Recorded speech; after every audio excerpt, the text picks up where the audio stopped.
Hey, you guys, it's your boy Cam back with another basketball show, man. No reaction today, man. Just doing an episode, man, to recap what's going on, man. Recap what is going on in today's action, man, or in today's game of basketball, man. Um, 2 weeks into the season, a little bit more than that.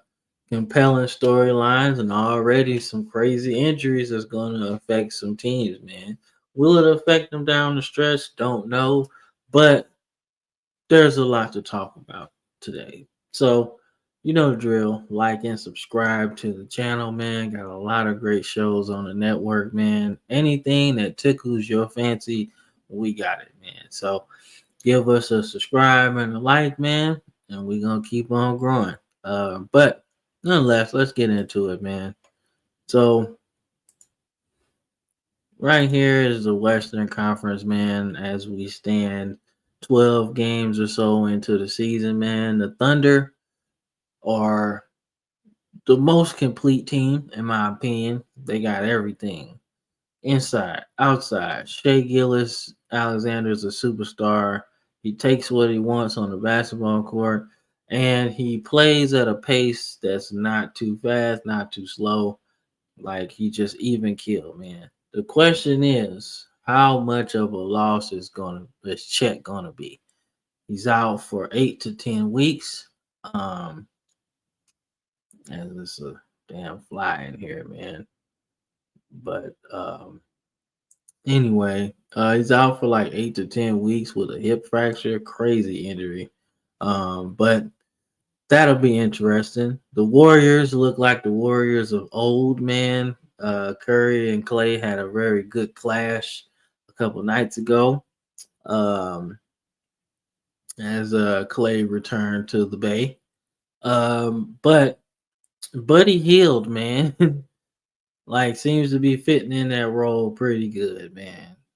Taking his shots. He's already been a bucket and a shot breaker. So, hey, that is what it is, right? My Lakers, man, are sitting pretty right now at 7-4. Um, nice 3 game win streak right now. LeBron is playing like I'm not gonna say 20. I'm not gonna say 2012 or 20. Yeah, 2012 Brian, because that was a different. But he's playing like 2016 Brian, man. He taking what he want. You can't stop him, and he's making the team better, right? So the young teams, though, is what I really want to talk about in the West, right? So when I say young, I mean the bulk of the everyday players are under like 26 or something like that, right? And when you look at the Houston Rockets, man, sitting here at I believe 8-4, man, um, they're good, man. They are a good team, man. And Jalen Green is just as advertised, man. He can get to the rim. He can shoot the shot, man. He moves the ball. Like they got a lot of talent, man. Their center, I don't remember his name. It's like Spurgeon. I don't want to butcher it, man, but he's good. He's a banger, man. And he's got some touch as well. So um that team is something you're gonna have to watch out for because I think any night Jalen Green can give you 40 and you can win just about all of those games, man. And all the young pieces are like maturing, man. They got a nice rookie Shepherd. He's playing a good role. Um, Not normal to see like a top three overall player. Um, just trying to find a role. Usually that's a guy that you kind of give the ball to, but they got a lot of young players over the last few years because the Rockets haven't been very good. But they're here now, and they're going to be very, very good as the season goes on. Should they remain healthy, man? And Jalen Green's going to be the straw that stirs this drink, man. So um, the Suns. are good as advertised. Like I said, I want to see how their point guard situation goes throughout this season. Tyus Jones has been playing pretty good, and he's been a serviceable point guard, man. But with KD being out for a couple weeks with the calf strain, which makes me cringe because the last time they had it, he said he had a calf strain. We all know what it came out to be. So I I cringe a little bit when I hear that word and KD in the same sentence. But it seems to be legitimate. That's what it is. And he'll be back, man. Back to his 30, 25, 30 points a game. So Booker and Beal will have to pick up the slack. But it's going to be interesting how they flow now. Should be maybe more open space for those guys, man, or they could take a back seat in the standings because they don't have that scoring ability. But I get a notification. But there's gonna be interesting, man. And then we look at kind of the bottom feeders, man.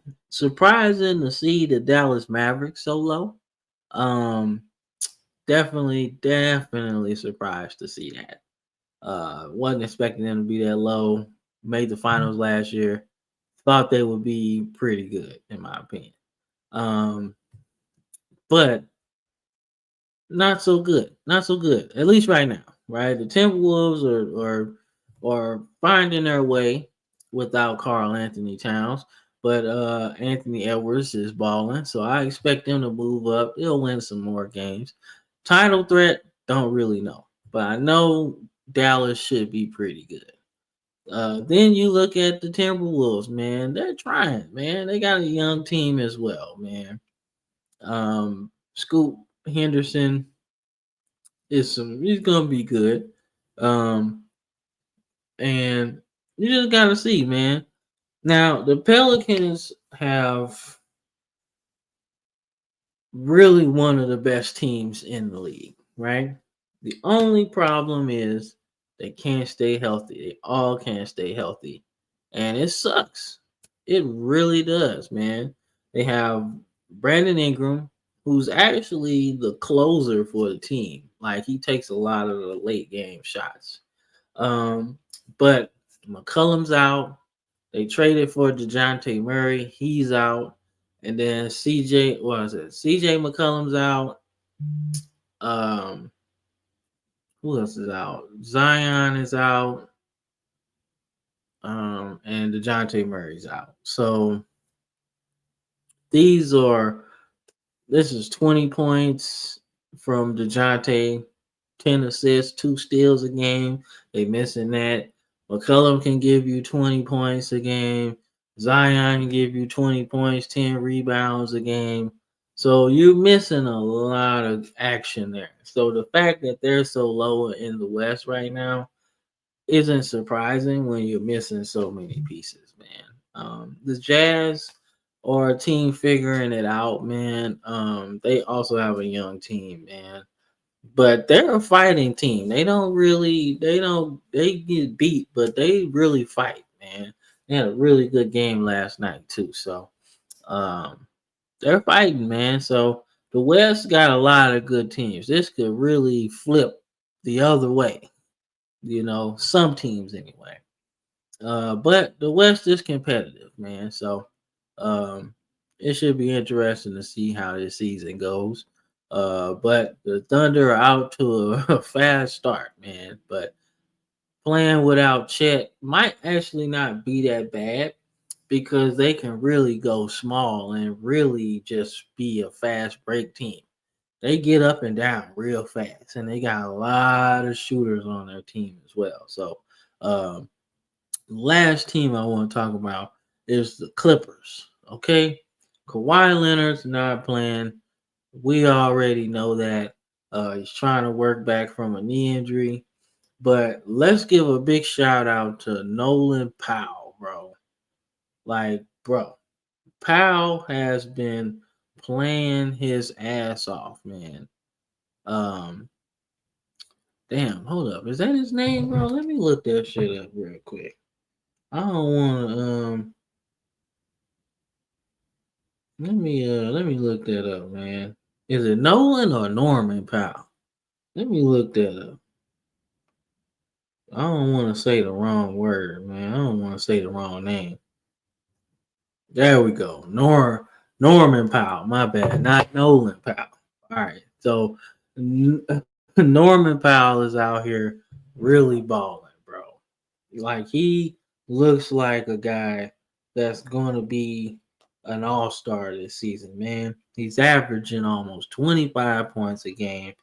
He's shooting 50% right now this season. And he's chipping in, rebounding, and assists, right? Even in a small capacity. But those 25 points a game has the Clippers at 9 right now, right? So the fact that James Harden is going into a more distributing role is working. Zubac looks like one of the best big men in the league. And that pick and roll with him and James is crazy. And Powell is definitely getting the benefits of it, man. So shout out to him. Just like, yo, I'm getting it. They need my points, so I'm gonna get it. I'm gonna get you, motherfucker. I'm gonna get you. I'm gonna get you. I ain't playing. I ain't playing. Keep trying to fly over here, bruh. I almost got you. Anyway, let's get to the East, man. Damn flies and shit. All right, man. So Eastern Conference is led by the Cavaliers, man. Don't know what happened in the offseason, but everything is clicking with them. From Garland to the Spider to Mobley to goddamn, what's dude damn, oh man, I don't know his name, but he hella good at center, man. Got the headband. But he's really good. They still got a Coro. He's finding a spot on the team. Like they have some weapons, man. And it's really cool to see how they balling, man. Boston is still doing Boston things. Now, the Magic, they're gonna be without Paolo for a little bit, right? He has a little injury he's working with. So up until his injury, Paolo was looking like an MVP candidate, right? I mean, he had a 40 point, 15 rebound game a couple weeks ago.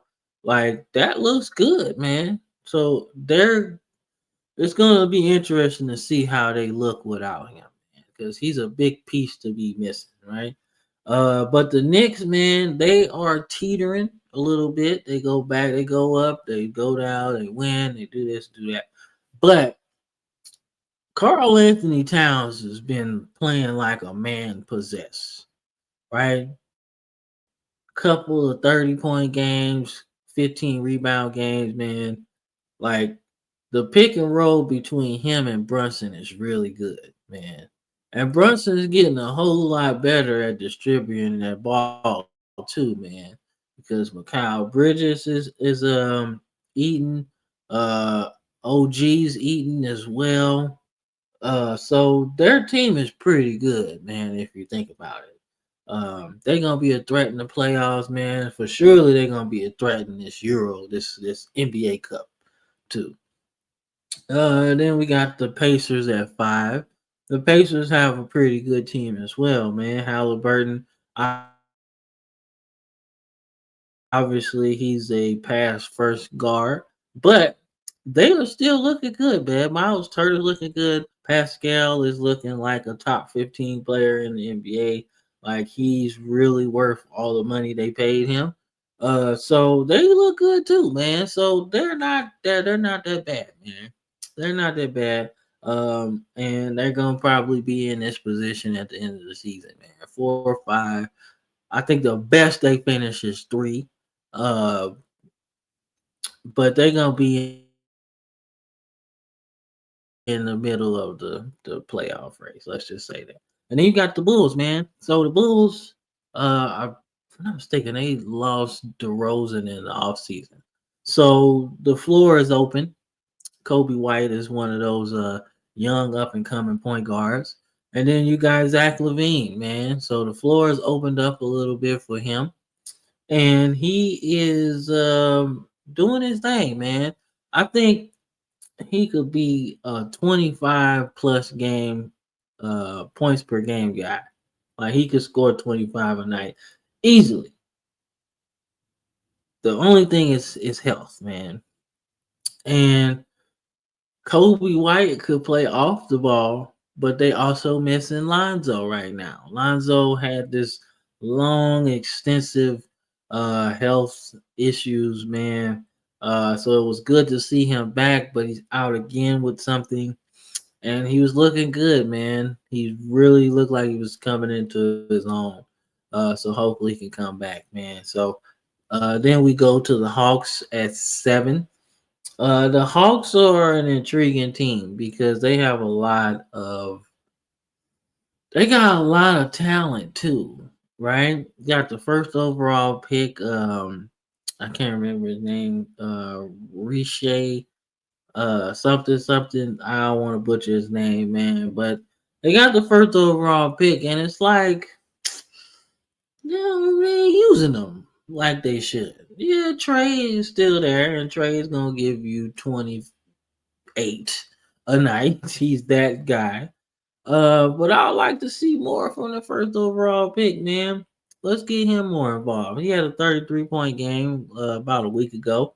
So he's got some scoring ability, man. And he's tall too. So I mean, let's see what he can do, man. And then 8, we got the Brooklyn Nets, man. They look good. They got some work to do. Um, I would like to see Ben Simmons do a lot more distributing. Hell with shooting. He don't even need to do it low key. But let's see what he can do, man. Let's see what he can do. Distribute. Let the offense flow, man. Cam Thomas is a beast. He can score. He's definitely the guy that um you can use down the stretch because he's a bucket getter. Um, then shout out to Dennis Schrader, man. He gonna make some money in the off season, man. He might not get that 84 million back, but he can definitely score like a 40, $50 million contract because he's good. He's definitely good at pressing the pace of the game. And he's a willing passer, but he can get to the cup, man. So I like that. So then we get into the Miami Heat, man. I don't know what's really going on with them. Um, I don't know, man.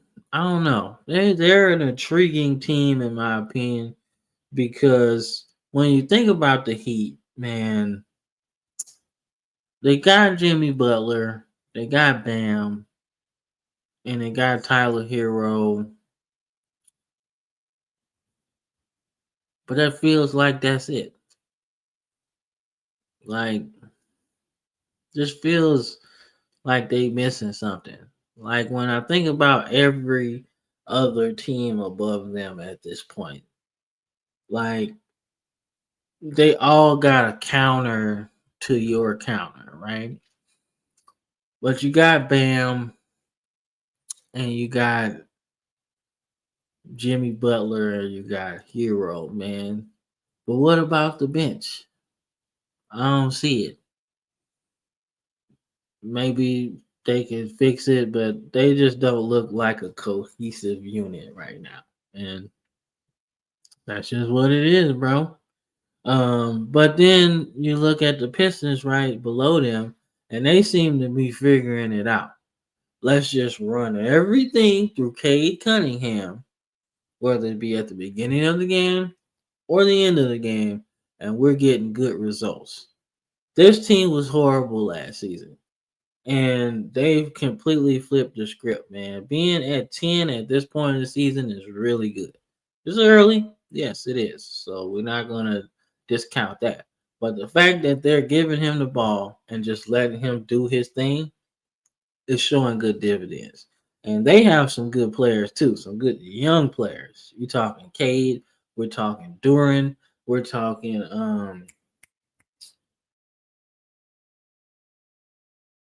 goddamn Ivy, Isaiah Stewart's still on the squad, you know. So they got some talent. They also, I believe, they picked up Tim Hardaway Jr. So that's a good option, starting and coming off the bench, if you ask me, because he's a shooter and he can score the basketball. So I like that a lot. So I believe the next is the Hornets, man. They hurting right now because of goddamn, what's the dude name, man? Miles Bridges. He's out right now, man. But Rozier's looking good. They got this little guy, man. Man, he's like really good at scoring the basketball. I gotta see more offense from him, man, because he can rip off 20 points so fast. And shout out to their announcer, man. He really makes the game fun to watch and listen to. Very energetic, very, very good, in my opinion. So um then we looks like we got the Bucks. I don't know, man. You know, I felt some kind of way. I think everybody did when they fired their coach after winning 30 games and only losing 13. What are you doing? What that makes no sense, right? So karma is a you finish the word. And they feeling that right now. But if you watch my reaction videos, I say that LeBron and AD's pick and roll is deadly. Yes, LeBron James is 6'8". Yes, Anthony Davis is like 7 feet tall. I know that makes a difference in the pick and roll because you can just see over the defense, right? But if you add that, I know that Dame and Giannis can do the pick and roll just like that. I've seen Kobe, I've seen Shaq do it. Like you can have a big little pick and roll and make it work. Seen Steve Nash and Amari Stoudemire do that shit. And they damn near won the West for like 4 years in a row. So something has to work. They gotta sit on the same page and get that shit together because Dame is an ultra world scorer, so you gotta defend him. Nobody's gonna stop Giannis going full speed into the paint. It's just not happening. Something's gotta work, man. Because then you can add the shooting, which they do have, because Brooke Lopez is pretty good at shooting threes. Bobby Portis has a nice jump shot. And then you got the other guys. So everybody can do it. It's just like what's going on. So the bulk of the blame to me has to be put on one Dame and Giannis. But Doc Rivers, what are you doing, man? You gotta start like talking to these guys and let them play. Like run that pick and roll with them. Got to. It works, man. Giannis got a nice little mid-range jump shot, man. He been working on it. You can tell because it's more fluid. It's not rushed. It doesn't seem like he's forcing the shot. It's working. You're not gonna stop him getting to the paint, and you're not gonna stop Dane with his unlimited range, right? So that's all I'm saying, man. Like they gotta figure that out because they got a good team, man. Now you get into the bottom feeders, man. The 76ers are ass, but they are a team. How can I say this? They are a team. I'll go back to the Wizards.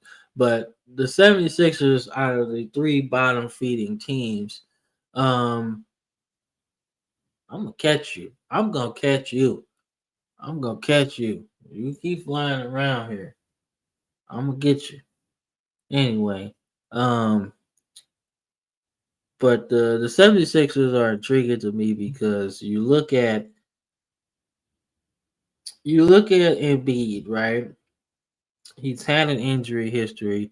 He got the suspension, which I don't agree with because you don't be reporting stuff about people's family members and that's why they're not playing. Like that's off limits, man.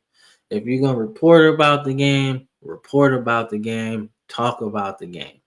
Don't make it personal. Don't be bringing up family members, personal matters. Just focus on the game. If you're a reporter and you say, "Oh man, well this guy is always hurt. That's why they're not winning." Cool. That's fair because obviously dude is an important part of the game. But don't bring up no personal stuff, man. That's how you get fucked up out here, okay? And that's what happened to that reporter. I wouldn't have suspended Embiid at all because this guy clearly had an agenda against Embiid, and you can't do that, bro. You can't be doing that, man. So, but I fought the Sixers as well because why you let dude in there knowing he just reported that Embiid probably pissed off. Y'all should keep them away from each other. That's a story for another day. The Sixers obviously brought in Paul George, who I wasn't necessarily happy about him going there. I'm like, it might help the defense, right? But Paul George ain't like, I ain't gonna say Indiana Paul George. I'm gonna say he ain't even Paul George with the Clippers when he first got there. Because he was real good with the Clippers when he first got there.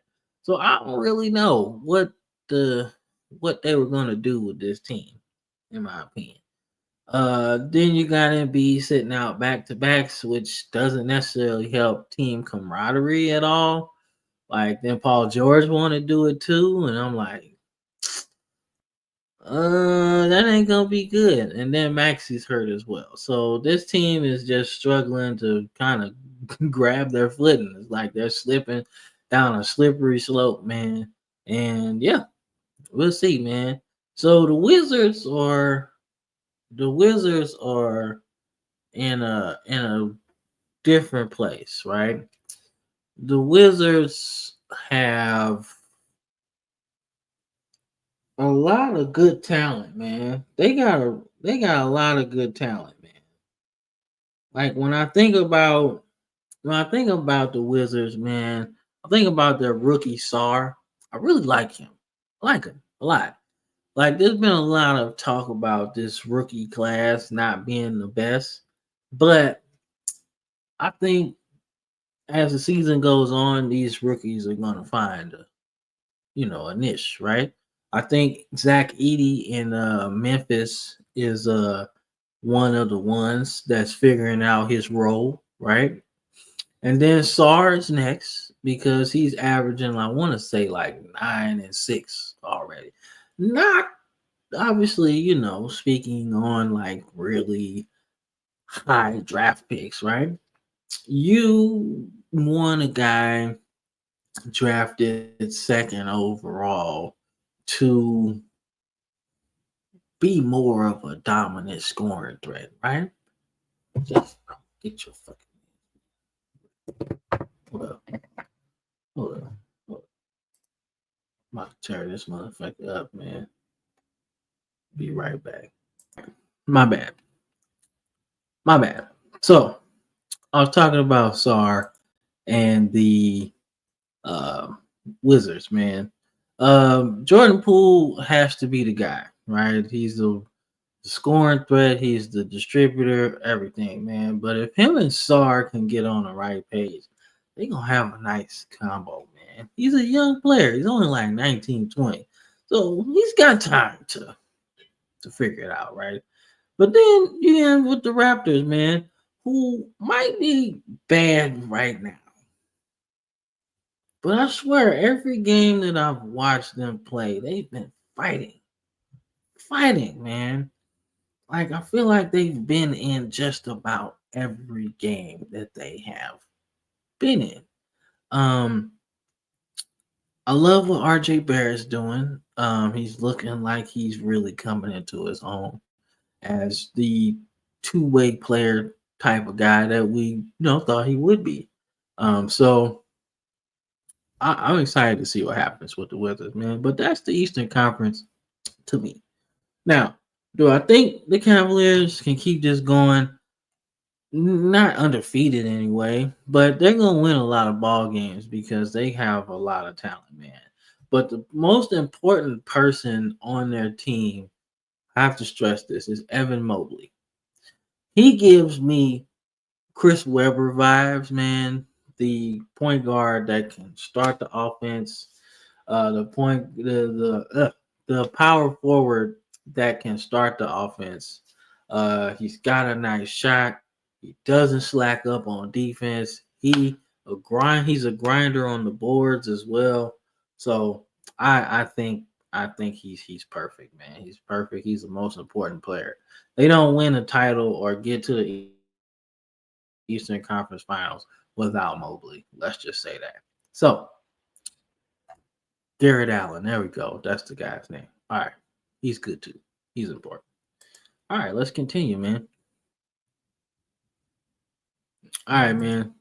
So let's talk about the injury report, man. I mentioned a couple guys um, earlier that were out: Zion, Lonzo, Tyrese Maxey, Paolo, yeah, C.J. McCullough, Kevin Durant, Chet. But Ja Morant being out is a big deal for Memphis, man. But Zach Edey can get in his bag now a little bit more because he's gonna have to get some 20-point games for them to win. You know they got Jaren Jackson. He's really good. They missing Bane as well, but the Magic are in trouble without Paolo and Wendell Carter. Okay, they in trouble. They inside is hurting. Wagner can only do so much, man. But out of all the injuries, that Paolo is like the most important person out right now. I think the Suns can win without Kevin right now. Ja is important, but they still got a lot of talent that they can kind of withstand this a little bit because Scottie Pippen Jr. seems to be a really cool find for them. They got this dude who's like my favorite player right now, Santi Aldama. Like, I like him a lot, man. Like, pay attention. He could be the most improved player if you think about it. The guy's good, man. He defends, he scores, and he got hops. Crazy, crazy good player, man. One of my favorite players right now. Um, but that's the most important one. I think the Thunder without Chet is they can still win without him. They can go small. It's not that big a deal. Um, but you want these players on your team. Let's just say that. But Paolo and Paolo, Zion and CJ are probably the most important ones out right now. Like they need the Pelicans need they need it. They need CJ points. They need Williamson, Zion's points. They need um, DeJounte Murray. They need him. They need all of that. They came into the season looking to take another step forward.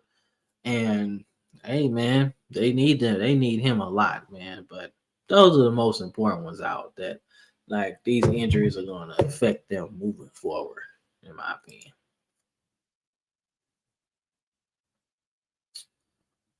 All right, man. So let's talk about the MVP candidates, man. So this is a list of 10 of the best players right now in the league, right? I felt like Jason Tatum was going to be the MVP because of what happened at the USA Olympics. I thought he would come in to come out the gates balling, which he has, 30 points a game. But somebody forgot to tell Jokic that he ain't have to go this hard already, bro. Dude is balling, man. We talking 13 rebounds, almost 30 points a game with almost 12 assists. The Nuggets are not 7 and like 3 or whatever without him. Let's just say that. All right. So then you look at Shea, bro. Shea just doing his thing on both sides of the ball, by the way. Right.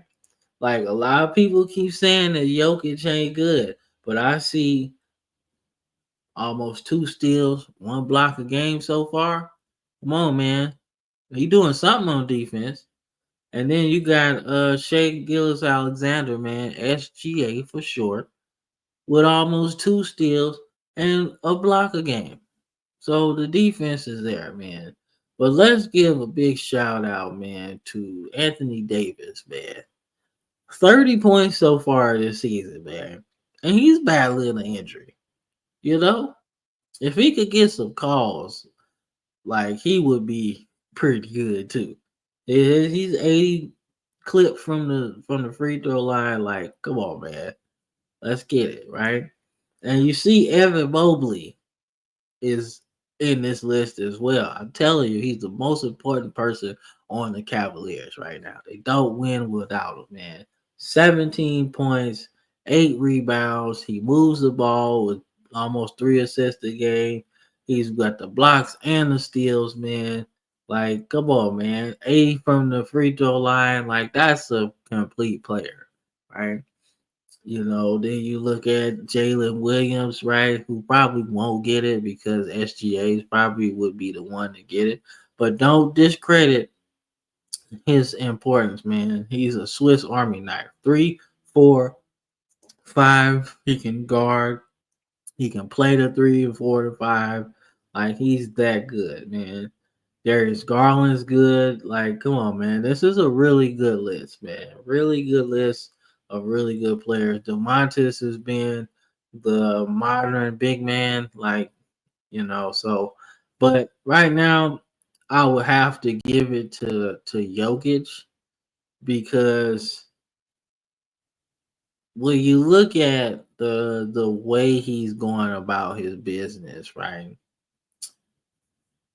They're not doing none of this without him. That's like the most valuable player, right? That's crazy work right now, man. That's crazy work, man. Nah, I get it. He can do this all the time. He does this all the time. But it don't matter, man. He's still gonna do his thing, man. Go give him that another MVP because it's happening. I'm sorry, man. It is. Now,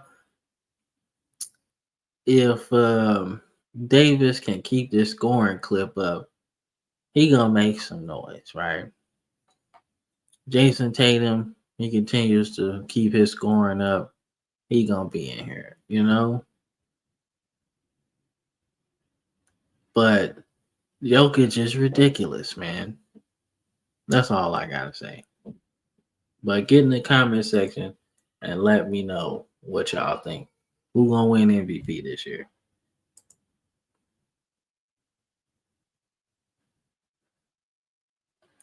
All right, man. So thought I'd give love since I talked about my MVPs. I thought I'd talk about my rookie of the year picks, man. So right now, I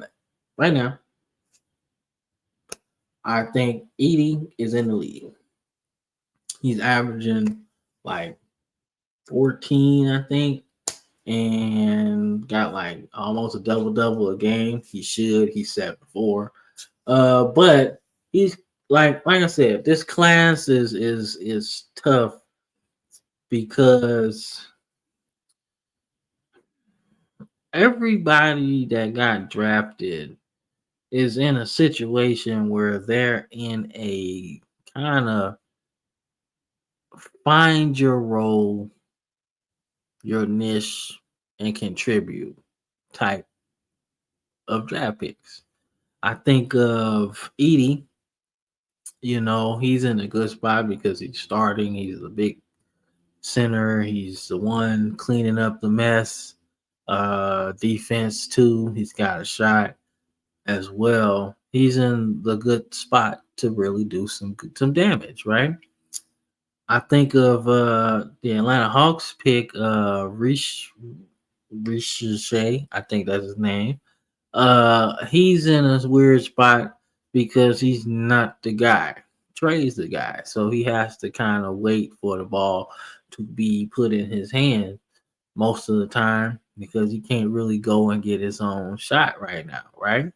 He can, but the ball's not going to be in his hands a lot. It's going to be in Trey's hands. So that's a tough spot to be in. So you got to do it. But he's averaging like 11, 10, something like that, 11 points a game, which once the season goes on, I think he's going to get more comfortable at being the wing player that he is supposed to be. But then I think of Sar, man, the second overall pick in the draft, right? Edie was like top 15. He was like way back in the lottery. Um, but Sar has a good opportunity to win as well because as the season goes on, the Wizards might not be that good. Why not get a ball to the dude that's really doing it? You know, I know you got Jordan Poole. He's on a good contract, man, but he's got a nice deal, right? I would start thinking about giving the ball to this guy. Let's figure out what he can do. You know, like what can he do? Now I think about Shepard with the Rockets, right? I think he was like the third pick of the draft, something like that. But he's good, but he's gonna have to defer the ball to Jalen Green. He's gonna find his role. But if you're Sar and Ricochet, at some point during the season, you're gonna have to figure out what these guys can do, right? Like, what can he do? I seen a 33-point game, nice shot, gets to the rim. Um, Good defense too. Had a couple steals in that game, right? So like he's a pretty good wing guy, right? And I think Asar, he's like 6'10 and he's only 19. I don't know how old Ricochet is, but I do know that Sar is like 19, 20 years old. Like he's gonna figure it out. Like he has to. But the only way he can figure it out is if you let him play. Let him do his thing, man. He's averaging like 9.6 rebounds, right? You can easily double that. 18 and like 12. He can do that, right? So you have to let him play, right? So all this stuff about this draft class being underwhelming and stuff like that, I get it, but you gotta look at the situations, man. The teams that drafted these guys in this draft aren't necessarily looking for stars. They're trying to fill a role, right? Because they've been bad for so long that you just start stockpiling draft picks. But I do think these three guys are in the running for rookie of the year, and Wells from Memphis is actually up here too. But I think Edie, the fact that he's consistently getting playing time and consistently going to be able to get better within their offense, I think he has the best chance to get it right now. That's just me. All right, man. So we're gonna start to finish this a little bit talking about the Euro Cup, man. The Euro Cup is an interesting concept. I really liked it last season, man. Gives the players I feel like something to fight for. Some competitive juices flowing, right? Especially when you're in I say if you're in a bad situation, man, hell, right? You could be the Pelicans right now, right? Let's just go out and play. Let's just try to win this thing. If we can string together some wins, it's gonna be tough because we don't have our players. But let's just go out and play. If you're a young team, this can propel you to the playoffs, right? Because it's like, yo, we won something. Like we can win a real prize at the end of the season. So I feel like this is really good for the young teams, right? To kind of boost their morale, right? Especially the team like the Rockets. See, the Rockets could win this whole thing, right? that could boost them into the playoffs, man. They were like 500 last year, you know, which is an improvement where they were the year before. So, this could boost them up, man. I like to see that. I like to see some of the teams that's struggling so far win this thing, like the Bucks. Like, use this tournament to run the pick and roll with Dame and Giannis. Let's try this shit out against everybody. Like, let's do it. So I find this tournament to be interesting, man. So we'll see.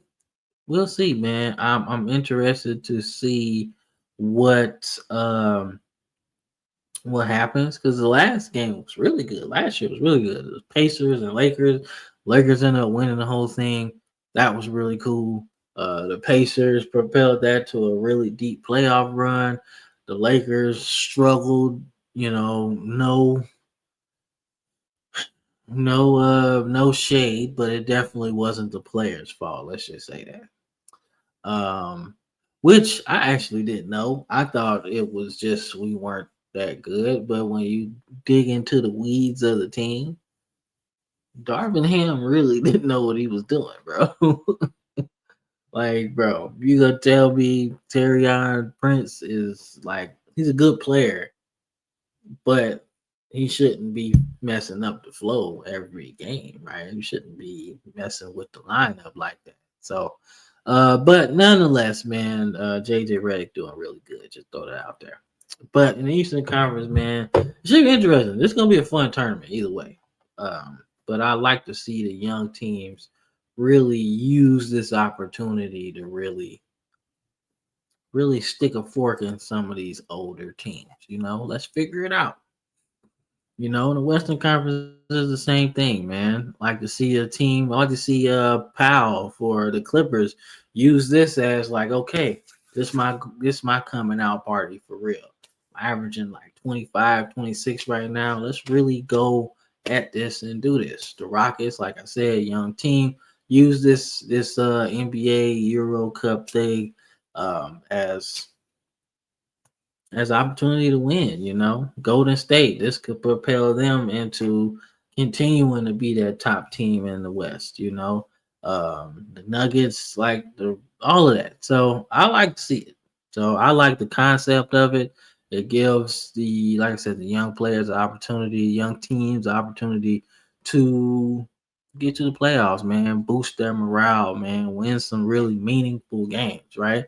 In the regular season, right? Even though all the games mean something, but to win an in-season tournament, I think it really, takes you back to, I guess, AAU when you win that tournament. You playing all of these places.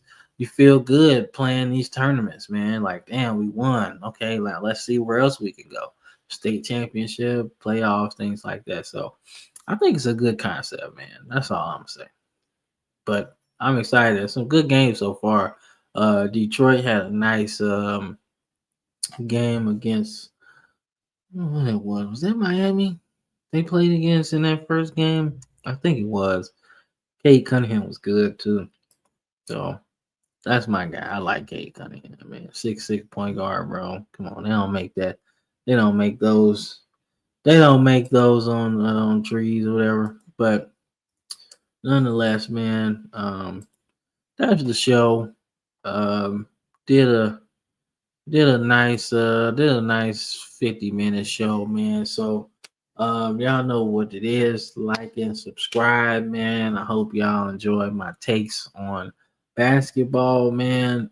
Get in that comment box and you know uh disagree, agree. Let me know what I missed, man. I got that fly by the way. Yeah, let me know, man. This is really cool to do, and we got a lot of good shows on this network. So I'm Cam. This has been the Basketball Show on the Villain Sports Media Network. Peace.